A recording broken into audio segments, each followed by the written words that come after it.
Breaking news చూస్తున్నాం. TPCC chief Revanth Reddy set విచారణకు హాజరయ్యారు. సెట్ అధికారులకు తన వద్ద ఉన్నటువంటి ఆధారాలు సమర్పించారు. ఇక సెట్ విచారణ నేపథ్యంలో పోలీసులు పలువురు కాంగ్రెస్ ముఖ్య నాయకులను అరెస్ట్ చేశారు.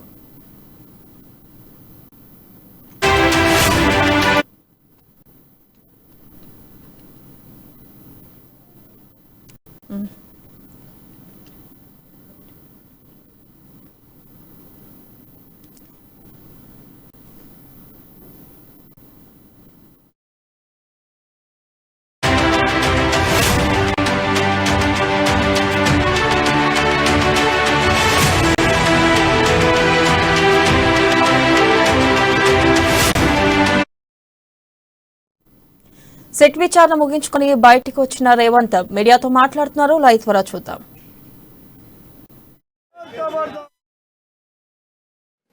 కేటీ రామారావు గారు 18 తారీఖు రోజు ఉదయం ముఖ్యమంత్రి చంద్రశేఖరరావు గారు, ఆర్థిక మంత్రి హరీష్ రావు గారు, public service commission chairman Janardhan Reddy గారు, ఫార్మర్ చైర్మన్ గంటా చక్రపాణి గారు, ఇంకా కొద్దిమంది అధికారులతో ముఖ్యమంత్రి అధికారిక నివాసంలో పూర్తి స్థాయిలో సమీక్ష చేసి వారి బయటికి వచ్చి మంత్రివర్గ సహచరులతో పత్రికా సమావేశం పెట్టి ఈ నేరాన్ని, జరిగిన ఘోరాన్ని చిన్నదిగా చేసి చూపించి ఇద్దరు వ్యక్తులకు తెలంగాణ పబ్లిక్ సర్వీస్ కమిషన్లో చిన్న ఉద్యోగులు, కింది స్థాయి ఉద్యోగులను ఇద్దరిని బలి చేయడం ద్వారా ప్రభుత్వంలో ఉన్న పెద్దలందరినీ కాపాడే ప్రయత్నం చేసిండ్రు. అది చూసిన మేము ఏ విధంగా మంత్రి గారు నేరస్తులను కాపాడడానికి ప్రయత్నం చేస్తుండో, నేరంలో పాల్గొనడానికి అవకాశం ఉండి నేరంలో ప్రత్యక్షంగా పరోక్షంగా కుట్రపూరితంగా ఇందులో ఉన్న వ్యక్తులకు సంబంధించిన వివరాలు పత్రికా సమావేశం పెట్టి చెప్పడం జరిగింది. ఆనాడు పత్రికా సమావేశంలో కొన్ని అంశాలు నేను ప్రస్తావించిన. ఈరోజు ఆరోపణలు ఎదుర్కొంటున్న అవుట్సోర్సింగ్ ఉద్యోగి రాజశేఖర్ రెడ్డి గారు, కల్వకుంట్ల తారక రామారావు పిఏ తిరుపతి, ఇద్దరు జగిత్యాల జిల్లా మాల్యాల మండలం, ఆ మండలంలో పక్కపక్క గ్రామాల నివాసులు, వాళ్ళిద్దరికీ ఇందులో ప్రత్యక్షంగానో పరోక్షంగానో భాగస్వామ్యం ఉంది. రెండవది, పోటీ పరీక్షలు రాసిన దాంట్లో 100 మంది పైగా వ్యక్తులకు 100 కంటే ఎక్కువ మార్కులు వచ్చినాయి.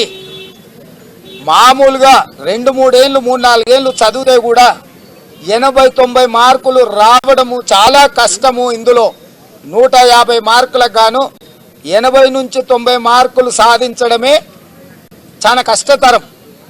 కానీ అవలీలగా కోచింగ్ సెంటర్లకు వెళ్ళకుండా వేరే ఉద్యోగాలు చేసుకుంటూ అసలు చదువు మీద శ్రద్ధ లేని వ్యక్తులకు కూడా 100 మందికి పైగా 100 మార్కుల పైన వచ్చినాయని నేను చెప్పడం జరిగింది. ఈ వివరాలను సమాచారం కింద సేకరించి వివరాలను పబ్లిక్ సర్వీస్ కమిషన్ నుంచి 3 లక్షల మంది పోటీ పరీక్షలో పాల్గొంటే 25,000 మంది క్వాలిఫై అయినరు. అధికారులు ఆ వివరాలు తీసుకొని 100 మార్కుల పైన ఎవరెవరికి వచ్చినాయి, వాళ్ళకి ఇందులో ఏమైనా పాత్ర ఉన్నదాన్ని విచారించాల్సింది.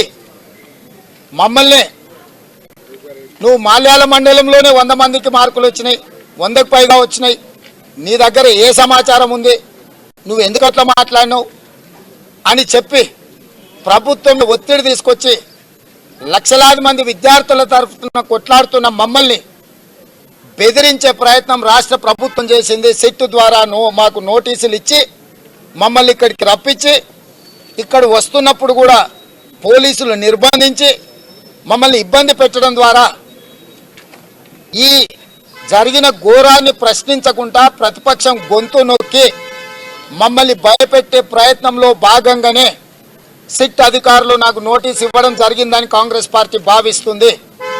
అయినా సమస్య తీవ్రతను, లక్షలాది మంది నిరుద్యోగ యువకుల భవిష్యత్తును దృష్టిలో పెట్టుకొని పాదయాత్రలో ఉన్న యాత్రా కార్యక్రమాన్ని వాయిదా వేసుకొని ప్రజాస్వామ్యాన్ని, రాజ్యాంగాన్ని గౌరవించే పార్లమెంట్ సభ్యుడిగా, కాంగ్రెస్ పార్టీ అధ్యక్షుడిగా అధికారులు ఇచ్చిన సమయానికి హాజరయ్యి అధికారులకు పూర్తి వివరాలు నేను వివరించడం జరిగింది. ఈ లేఖలో మీకు మళ్ళీ ఇస్తాను.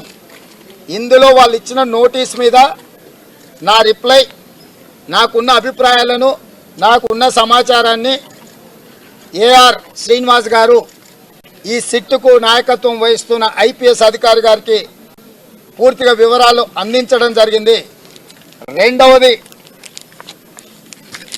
ఈ మొత్తం వ్యవహారం మీద ప్రధానంగా ముగ్గురు బాధ్యత కలిగిన వ్యక్తులు స్పందించారు. ఒకటి, కాంగ్రెస్ పార్టీ తెలంగాణ శాఖ అధ్యక్షుడు రేవంత్ రెడ్డి అంటే నేను.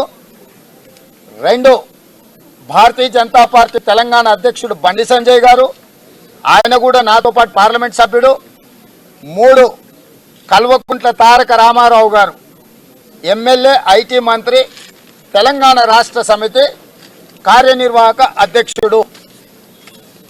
ఈ నేరానికి సంబంధించి, ఈ ప్రశ్నపత్రాల లీకేజ్ గురించి, ఈ జరిగిన లక్షలాది మంది విద్యార్థుల యొక్క భవిష్యత్తును, వందలాది కోట్ల రూపాయల అమ్మకం కొనుగోలు వ్యవహారానికి సంబంధించి మేము ముగ్గురం మాకు ఉన్న సమాచారాన్ని ప్రజలకు వివరించే ప్రయత్నం చేసినాం.